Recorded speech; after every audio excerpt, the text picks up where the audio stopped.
মাঘ বিহু আন্তৰিক শুভেচ্ছা মোৰ আপোনালোকৰ সকলোৰে বাবে থাকিলে।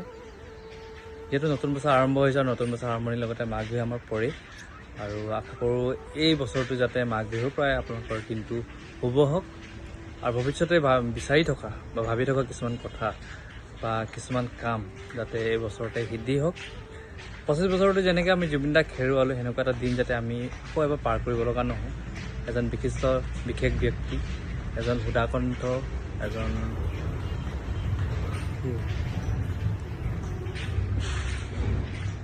তাই ভাগৰ দাঁতবিক। চ' হ'লেও যিহেতু কেমেৰাটো মুখৰ আগত ল'লোঁ, আপোনালোকৰ সকলোৰে বাবে শুভেচ্ছা থাকিলে।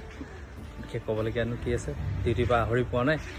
চ' মাঘ বিহু এইবাৰো ঘৰতো যাব নাপাওঁ, ৰাতি ডিউটি মাৰোঁতে পাৰ কৰিব লাগিব। কিবা ক'ব নেকি? মাঘ বিহু আন্তৰিক শুভেচ্ছা মৰম আকৌ এবাৰ 3 নম্বৰবাৰ আপোনাক জনালোঁ দেই।